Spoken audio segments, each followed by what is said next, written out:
Hello അസ്സലാമു അലൈക്കും. ഷിൻസിസ് വ്ളോഗിലെ പുതിയൊരു വീഡിയോയിലേക്ക് എല്ലാവർക്കും സ്വാഗതം. എല്ലാവരും സുഖമായിരിക്കുന്നുണ്ടല്ലോ? അൽഹംദുലില്ലാ, ഞങ്ങളും ഇവിടെ സുഖമായിരിക്കുന്നു കേട്ടോ. ഇന്ന് ഞാൻ വന്നിട്ടുള്ളത് സൂപ്പർ സോഫ്റ്റ് ആയിട്ടുള്ള ഒരു ഇഡലിയുടെ റെസിപ്പി ആയിട്ടാണ്. അപ്പോൾ ഒരു ഇഡലി നമ്മൾ പച്ചരിയോ അതുപോലെ തന്നെ പച്ചരിയുടെ അരിപ്പൊടിയോ വെച്ചിട്ടല്ല ഉണ്ടാക്കിയിട്ടുള്ളത്. ഇതിൽ ചോറോ ഈസ്റ്റോ അല്ലെങ്കിൽ അവിലോ ബേക്കിംഗ് സോഡ ഒന്നും ചേർത്തിട്ടില്ല കേട്ടോ. ഇതൊന്നും ചേർക്കാതെ തന്നെ നല്ലോണം പൊങ്ങി വന്നിട്ടുള്ള ഒരു മാവും അതുപോലെ തന്നെ നല്ലോണം സൂപ്പർ സോഫ്റ്റ് ആയിട്ടുള്ള ഒരു ഇഡ്ഡലിയുടെ റെസിപ്പിയാണ്. നമുക്കിത് എങ്ങനെ ഉണ്ടാക്കുക നോക്കിയാലോ. അപ്പം നമ്മൾ ചോറ് വെക്കുന്ന റേഷൻ അരി ഉണ്ടല്ലോ, അത് വെച്ചിട്ടാണ് നമ്മുടെ ഇന്നത്തെ ഒരു റെസിപ്പി കേട്ടോ.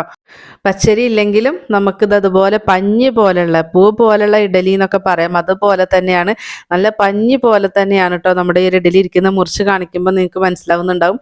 അപ്പം നമുക്ക് നേരെ വീഡിയോയിലേക്ക് പോയാലോ. അപ്പം അതിന് വേണ്ടിയിട്ട് ഞാൻ ആദ്യം അരക്കപ്പ് ഉഴുന്നും അതുപോലെ തന്നെ ഒരു ടീസ്പൂൺ ഉലുവയും എടുത്തിട്ടുണ്ട്. ഒരു ടേബിൾ സ്പൂൺ അല്ല കേട്ടോ, ഒരു ടീസ്പൂൺ ആണ്. അപ്പം ഞാൻ ആ ഒരു സ്പൂണിൽ വെച്ചത് കാണാൻ വേണ്ടിയിട്ടാണ്. അപ്പോൾ അരക്കപ്പാണ് നമ്മൾ എടുക്കുന്ന ഗ്ലാസ്, എന്തിലാണോ അരി എടുക്കുന്നത് വെച്ചെങ്കിൽ അതിൽ അര ഗ്ലാസ് ആണ് എടുക്കേണ്ടത്. അത് നന്നായിട്ട് കഴുകി ഉലുവയും ഉഴുന്നും കൂടിയിട്ട് നന്നായിട്ട് കഴുകിയിട്ട് നമുക്കിനി ഇതൊന്ന് വെള്ളമൊഴിച്ച് വെക്കാം. അപ്പോൾ നന്നായി കഴുകി എടുത്തിട്ടുണ്ട്. അതിലേക്ക് ഞാനിതാ 1.5 ഗ്ലാസ് വെള്ളം ഒഴിച്ച് കൊടുത്തിട്ടുണ്ട് കേട്ടോ. അപ്പോൾ ഇനി ഇത് നമുക്ക് മാറ്റി വെക്കാം. ഇനി നമുക്ക് അരി എടുത്തിട്ട് കഴുകാൻ വേണ്ടി എടുക്കുക. അപ്പം ഞാനിതാ 2 കപ്പ് അരിയാണ് ഞാൻ എടുക്കുന്നത്. അപ്പം അതിലേക്ക് ഇതാ 1 കപ്പ് എടുത്തിട്ടുണ്ട്. അപ്പം ഞാൻ ഈ ഒരു ബൗളിലാണ് കാണിക്കുന്നത് കേട്ടോ. അപ്പം അരി ഞാൻ എടുത്തിട്ടുള്ളത് നമ്മുടെ റേഷൻ കടയിൽ നിന്ന് കിട്ടുന്ന ഒരു വെള്ള അരി ഉണ്ടല്ലോ, ചോറ് വെക്കുന്ന അരി, അതാണ് കേട്ടോ എടുത്തിട്ടുള്ളത്. നിങ്ങളുടെ കയ്യിൽ കുറുവരിയോ ഏതായിരുന്നാലും കുഴപ്പമില്ല. അപ്പോൾ ഈ ഒരു അരി ഞാൻ 2 കപ്പാണ് ഞാൻ എടുക്കുന്നത്. 2 കപ്പ് അരിക്ക് അരക്കപ്പ് ഉഴുന്ന് എന്നുള്ള അളവിലാണ് കേട്ടോ എടുത്തിട്ടുള്ളത്. 1 ടീസ്പൂൺ ഉലുവ. അപ്പോൾ 2 കപ്പ് അരി ഞാനിത് ഇട്ട് കൊടുത്തിട്ടുണ്ട്. ഇനി നമുക്കിത് നന്നായിട്ട് ഒരുപാട് തവണ ഒന്ന് കഴുകിയെടുക്കണം. ഒരു 4-5 തവണയെങ്കിലും കഴുകിയെടുക്കണം കേട്ടോ. പ്രത്യേകിച്ച് റേഷൻ്റെ അരിയാണ്. അപ്പോൾ ഇത് നന്നായിട്ട് ഞാൻ കഴുകി എടുത്തിട്ടുണ്ട്. നല്ലോണം കഴുകി നമ്മൾ ആ വെള്ളമൊക്കെ തെളിഞ്ഞ് വരുന്ന രീതി വരെ കഴുകിയെടുക്കുക കേട്ടോ. ഇനി നമുക്ക് അതിലേക്ക് കുതിരാൻ വേണ്ടിയിട്ടുള്ള വെള്ളം ഒഴിച്ച് വെക്കണം. അപ്പോൾ അതിന് ഞാനിതാ 2 കപ്പ് വെള്ളം ഒഴിച്ച് വെക്കുന്നുണ്ട് കേട്ടോ. അപ്പോൾ ഒരു 4 മണിക്കൂറൊക്കെ മതിയാകും കേട്ടോ നമുക്ക് ഉഴുന്നും അരിയൊക്കെ കുതിർക്കാൻ വെക്കാൻ വേണ്ടിയിട്ട്. അപ്പം ഞാനിത് കുതിർക്കട്ടെ. അപ്പോൾ ഇതിൽ ഞാൻ അരി അരയ്ക്കുന്നതിൻ്റെ 1 മണിക്കൂർ മുന്നേ ഉഴുന്ന് ഞാൻ ഫ്രിഡ്ജിലേക്ക് മാറ്റുന്നുണ്ട് കേട്ടോ. ബാക്കി സമയം പുറത്ത് തന്നെയാണ് ഇരിക്കുന്നത്. അപ്പം നിങ്ങൾക്ക് വേണമെങ്കിൽ ഓവർനൈറ്റ് വെക്കാം കേട്ടോ. അപ്പം ഞാൻ വെച്ചിട്ടുള്ളത് ഓവർനൈറ്റ് ആണ്. അപ്പോൾ ഒരു 4 മണിക്കൂറൊക്കെ നിങ്ങൾ രാവിലെയാണ് വെച്ചെങ്കിൽ ഒരു 4 മണിക്കൂറൊക്കെ കുതിർത്താലും മതി. അപ്പോൾ ഇതാ നമ്മുടെ അരിയും ഉഴുന്നും എല്ലാം കുതിർന്നിട്ടുണ്ട്. അപ്പോൾ അരി ഞാനിതാ പുറത്ത് തന്നെയാണ് വെച്ചിട്ടുള്ളത്. ഉഴുന്ന് ഞാൻ 1 മണിക്കൂർ മുന്നേ ഞാൻ ഉഴുന്നൊന്ന് ഫ്രിഡ്ജിലേക്ക് മാറ്റിയിട്ടുണ്ട് കേട്ടോ. നമുക്ക് തണുപ്പോട് കൂടിയിട്ട് വേണം ഉഴുന്ന് അരയ്ക്കാൻ വേണ്ടിയിട്ട്. അപ്പോൾ ആദ്യം നമുക്ക് അരി ഒന്ന് വെള്ളമൊക്കെ ഒന്ന് വാലാൻ വേണ്ടിയിട്ട് മാറ്റി വെക്കണം. അതൊക്കെ കഴിഞ്ഞ് അരയ്ക്കുന്ന സമയത്ത് ഉഴുന്ന് ഫ്രിഡ്ജിൽ നിന്ന് എടുത്താൽ മതി. അപ്പോൾ അരി ഞാനിതാ നന്നായിട്ട് വെള്ളമൊക്കെ വാർത്ത് ഇത് വെച്ചിട്ടുണ്ട്. അപ്പോൾ ഇനി ഇതിവിടെ ഇരിക്കട്ടെ. നമ്മൾ ഉഴുന്നൊക്കെ അരച്ച് വരുമ്പോഴത്തേക്കും ഇത് റെഡി ആയിക്കോളൂ കേട്ടോ. വെള്ളം എല്ലാം വാർന്ന് പോയിക്കോളും. അപ്പോൾ ഉഴുന്ന് ഞാൻ 1 മണിക്കൂർ മുന്നേ ഫ്രിഡ്ജിൽ വെച്ചതാണ്. അപ്പോൾ നിങ്ങൾക്ക് ഇങ്ങനെ വെക്കേണ്ടതാണെങ്കിൽ അരയ്ക്കുന്ന സമയത്ത് ഐസ് ക്യൂബ് ഇട്ട് കൊടുത്താൽ മതി കേട്ടോ. അതല്ലാന്നുണ്ടെങ്കിൽ നല്ല തണുത്ത വെള്ളം ഇല്ലേ, ഫ്രിഡ്ജിലിരിക്കുന്ന വെള്ളം, അത് വെച്ചിട്ട് അരച്ചാൽ മതി. അപ്പോൾ ഞാൻ ഈ ഉഴുന്നിലുള്ള വെള്ളം കൊണ്ട് തന്നെ അരയ്ക്കാൻ വേണ്ടിയിട്ട് 1 മണിക്കൂർ മുന്നേ തന്നെ അത് ഫ്രിഡ്ജിലേക്ക് മാറ്റിയിട്ടുണ്ടായിരുന്നു. ഇനി ആ ഒരു വെള്ളം കൊണ്ട് തന്നെ അരയ്ക്കുക. അപ്പോൾ കണ്ടോ, നല്ല തണുപ്പിലാണ് ഇരിക്കുന്നത് കേട്ടോ.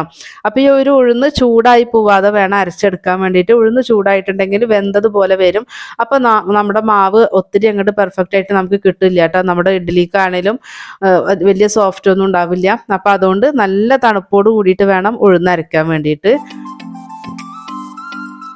അപ്പോൾ ഉഴുന്നൊക്കെ ഞാനിത് അരച്ചെടുത്തിട്ടുണ്ട്. അപ്പോൾ ഇനി ഇതിവിടെ മാറ്റി വെക്കുക. ഇനി നമുക്ക് അരി വറുക്കാൻ വേണ്ടി വെച്ചിട്ടുണ്ടായിരുന്നല്ലോ, അപ്പോൾ അതിൽ വെള്ളം എല്ലാം പോവണം കേട്ടോ. അതിന് ശേഷം മാത്രമേ അതൊന്ന് എടുക്കാവുള്ളൂ. ഇനി നമ്മൾ ഇതിൽ വെള്ളം ഒഴിച്ചിട്ട് അരക്കരുത്. നമുക്ക് പുട്ടുപൊടി ഉണ്ടല്ലോ, പുട്ടുപൊടി ഇല്ലേ, ആ ഒരു തരിക്ക് വേണം ഇതൊന്ന് പൊടിച്ചെടുക്കാൻ വേണ്ടിയിട്ട് കേട്ടോ. അപ്പോൾ വെള്ളം ഒട്ടും ചേർക്കരുത്, അരിയിലും വെള്ളം ഉണ്ടാവരുത്. എന്നാൽ മാത്രമാണ് നമുക്ക് ആ ഒരു പാകത്തിൽ പൊടിഞ്ഞ് കിട്ടുള്ളേ. അപ്പോൾ ഇതൊരു പുട്ടുപൊടി പോലെയാണ് പൊടിച്ചെടുക്കേണ്ടത്. അപ്പോൾ അത് പൊടിച്ചിട്ടുണ്ട്. ഇനി നമുക്ക് ആ അരച്ച് വെച്ചിട്ടുള്ള ഉഴുന്നിലേക്ക് കൊട്ടി കൊടുക്കുകയാണ്. അപ്പോൾ 2-3 തവണയായിട്ട് പൊടിച്ചെടുത്താൽ മതി കേട്ടോ. അപ്പോൾ എനിക്കിത് ഞാൻ കൂടുതൽ ഇട്ട് കൊടുത്തതിൻ്റെ പേരിൽ തന്നെ എനിക്കിത് പെട്ടെന്ന് പൊടിഞ്ഞ് കിട്ടാൻ കുറച്ച് പ്രയാസമായിട്ടോ ഫസ്റ്റത്തത്. അപ്പോൾ കുറേശ്ശെ ആക്കിയിട്ട് ഇട്ട് കൊടുക്കുമ്പോൾ മിക്സി നല്ലോണം ഇങ്ങനെ കറങ്ങി കിട്ടും. അപ്പോൾ നല്ലോണം നമുക്ക് പൊടിഞ്ഞു കിട്ടും കേട്ടോ. കണ്ടോ, ഇതുപോലെയാണ് പൊടിച്ചെടുക്കേണ്ടത് കേട്ടോ. നമ്മളിത് പുട്ടൊക്കെ ഉണ്ടാക്കും, നമ്മൾ പുട്ടുപൊടി ഉണ്ടാവുമല്ലോ, ആ ഒരു തരിക്ക് വേണം നമുക്കിത് പൊടിച്ചെടുക്കാൻ വേണ്ടിയിട്ട്. അപ്പോൾ ഇതാ ഞാൻ ലാസ്റ്റത്തതും പൊടിച്ചിട്ട് എടുത്തിട്ടുണ്ട്. അപ്പോൾ ഇനി ഇത് നമുക്ക് ആ ഒരു ഉഴുന്നിൻ്റെ കൂട്ടിലേക്ക് ഇട്ട് കൊടുക്കാം. ഞാൻ കുറച്ച് ഉപ്പ് ഞാനിപ്പോൾ ചേർത്ത് കൊടുക്കുന്നുണ്ട് കേട്ടോ. ബാക്കി നമുക്ക് ഇഡ്ഡലി ഉണ്ടാക്കുന്ന സമയത്ത് മാവ് നോക്കിയിട്ട് പുളി കൂടുതലുണ്ടെങ്കിൽ വീണ്ടും ചേർത്താൽ മതി കേട്ടോ. അപ്പോൾ ഇനി ഇതിലേക്ക് ഞാൻ വെള്ളം ചേർത്ത് കൊടുക്കുകയാണ്. ഒറ്റയടിക്ക് തന്നെ വെള്ളം ചേർക്കരുത്. ആദ്യം ഞാൻ 1 കപ്പ് വെള്ളം ചേർത്ത് കൊടുത്തു കേട്ടോ. നമ്മൾ അരിയും ഒക്കെ എടുത്ത ആ ഒരു അളവിൽ തന്നെ 1 കപ്പ് വെള്ളം ചേർത്തിട്ട് കൈ വെച്ചിട്ട് നന്നായിട്ട് മിക്സ് ചെയ്ത് കൊടുക്കണേ.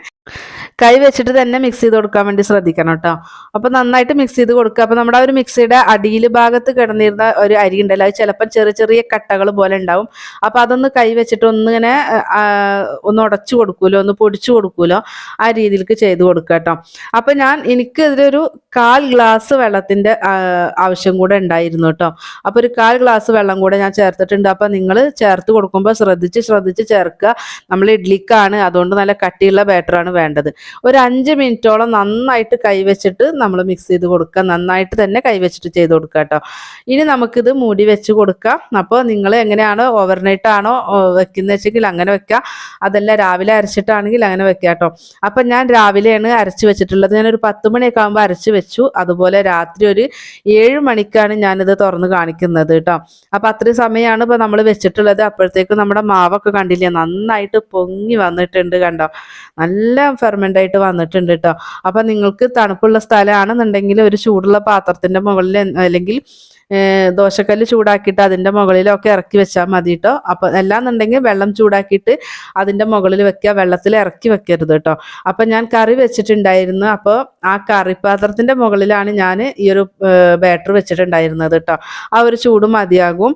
അപ്പോൾ കണ്ടല്ലോ, നല്ല പതിഞ്ഞ് വന്നിട്ടുണ്ട്. അപ്പം ഞാൻ കോരി കാണിക്കുമ്പോൾ നിങ്ങൾക്ക് മനസ്സിലാവുന്നുണ്ടാവും നമ്മൾ അരച്ച് വെച്ച ബാറ്റർ ഇത്രത്തോളം ഉണ്ടായിരുന്നില്ല, അതും നിങ്ങൾക്ക് ഓർമ്മ ഉണ്ടല്ലോ. അപ്പം നന്നായിട്ട് തന്നെ പൊങ്ങി വന്നിട്ടുണ്ട്. അപ്പം നമ്മൾ കൈ വെച്ചിട്ട് തന്നെ നന്നായിട്ട് മിക്സ് ചെയ്തിട്ട് ഒരു 5 മിനിറ്റോളം മിക്സ് ചെയ്ത് വെക്കണം കേട്ടോ. അപ്പം ഞാൻ അതിൽ കുറച്ചും കൂടെ ഉപ്പിട്ട് കൊടുത്തിട്ടുണ്ട്. നല്ല പുളി ഉണ്ടായിരുന്നു കേട്ടോ, കുറച്ചും കൂടെ ഉപ്പിട്ട് കൊടുത്തിട്ടുണ്ടായിരുന്നു. എന്നിട്ട് നന്നായിട്ട് മിക്സ് ചെയ്തു. ഇനി നമുക്ക് ഇഡ്ഡലിത്തട്ടിൽ ഇത്തിരി എണ്ണയൊക്കെ ഒന്ന് തടവിയിട്ട് നമുക്കൊന്ന് ഒഴിച്ചു കൊടുക്കാം കേട്ടോ.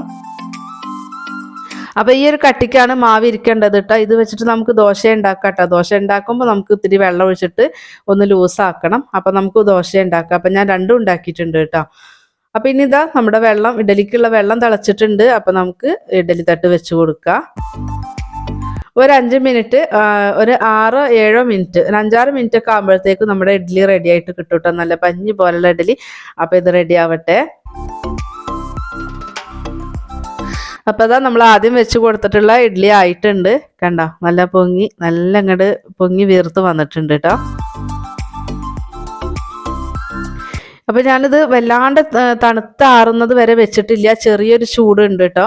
ഒന്നും കൂടെ തണുത്താറിയിട്ടാണെങ്കിൽ നമുക്ക് കൈ വെച്ചിട്ട് തന്നെ ആ സൈഡ് ഭാഗം ഒന്ന് വിടിയിപ്പിച്ച് കൊടുത്താൽ നമ്മുടെ ആ ഒരു ഇഡ്ഡലി തട്ടുന്ന് പോരും കേട്ടോ. അപ്പം ഞാൻ ഒരു സ്പൂണ് വെച്ചിട്ട് ഇതാ സൈഡ് ഒന്ന് വിടിയിപ്പിച്ച് കൊടുക്കുന്നുണ്ട്.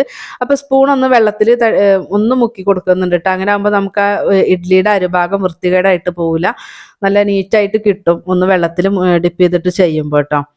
അപ്പം ഞാൻ ഇതാ ബാക്കിയുള്ളതും കൂടെ ഉണ്ടാക്കട്ടെ. അപ്പോൾ അത് നമ്മുടെ സോഫ്റ്റ് ആയിട്ടുള്ള അല്ലെങ്കിൽ പഞ്ഞി പോലെയുള്ള സൂപ്പർ സോഫ്റ്റ് ആയിട്ടുള്ള പൂ പോലെയുള്ള ഇഡലി റെഡി ആയിട്ടുണ്ട്. അപ്പോൾ എല്ലാവരും ട്രൈ ചെയ്ത് നോക്കണം കേട്ടോ. നമ്മുടെ വീഡിയോസ് കാണുന്നതിൽ പുതിയതായിട്ടുള്ള കൂട്ടുകാരുണ്ടെങ്കിൽ പ്ലീസ് ഒന്ന് സബ്സ്ക്രൈബ് ചെയ്തിട്ട് സപ്പോർട്ട് ചെയ്യണേ. വീഡിയോസ് കണ്ടുകൊണ്ടിരിക്കുമ്പോൾ ഒന്ന് ലൈക്ക് അടിക്കാൻ വേണ്ടിയിട്ടും മറന്നു പോവല്ലേ കേട്ടോ. നമ്മളെ ചാനലിൽ ഒത്തിരി റെസിപ്പികൾ അപ്ലോഡ് ചെയ്തിട്ടുണ്ട്. അപ്പോൾ അതും കൂടെ ഒന്ന് കണ്ടു നോക്കി നിങ്ങളൊന്ന് ഉണ്ടാക്കി നോക്കണം കേട്ടോ. എന്നിട്ട് നിങ്ങളുടെ ഫീഡ്ബാക്ക് തരണം. അതുപോലെ നിങ്ങൾക്ക് യൂസ്ഫുൾ ആയിട്ടുണ്ടെങ്കിൽ നിങ്ങളുടെ ഫ്രണ്ട്സിനും ഫാമിലിക്കും ഒക്കെ ഒന്ന് ഷെയർ ചെയ്തൊടുക്കും കൂടെ ചെയ്യണം കേട്ടോ. അപ്പോൾ ഇന്നത്തെ നമ്മളുടെ ഈ ഒരു ചോറ് വെക്കുന്ന അരി വെച്ചിട്ടുള്ള ഈ ഒരു ഇഡ്ഡലി തയ്യാറാക്കി നോക്കാത്തവരൊന്ന് തീർച്ചയായിട്ടും ഉണ്ടാക്കി നോക്കുക. നമുക്ക് പച്ചരി അരിപ്പൊടി ഒന്നും ഇല്ലെങ്കിലും നമുക്കിതങ്ങനെ റേഷനരി വെച്ചിട്ട് ചെയ്യാം. അപ്പോൾ റേഷനരിയൊക്കെ എല്ലാവരും വീട്ടിലും ഉണ്ടാവുന്നതാണ്. അപ്പോൾ അത് വെച്ചിട്ട് നമുക്കൊരു ലേശം ഉഴുന്നും ഉണ്ടായിട്ടുണ്ടെങ്കിൽ, ഇപ്പോൾ ഞാൻ കുറച്ച് കൂടുതൽ ക്വാണ്ടിറ്റിയിലല്ലേ കാണിച്ചത്, അപ്പോൾ ഇത്ര ഒന്നും വേണ്ട, നിങ്ങൾക്ക് ഒരു 1/4 ഗ്ലാസ് ഉഴുന്നൊക്കെ എടുത്ത് 1 ഗ്ലാസ് അരി എടുത്തിട്ടുണ്ടെങ്കിൽ നിങ്ങൾക്ക് ഉണ്ടാക്കി എടുക്കാവുന്നതേ ഉള്ളൂ കേട്ടോ. അപ്പോൾ എല്ലാവരും ട്രൈ ചെയ്ത് നോക്കി. ഇൻഷാ അല്ലാഹ് മറ്റൊരു വീഡിയോ ആയിട്ട് വീണ്ടും വരാം. അസ്സലാമു അലൈക്കും.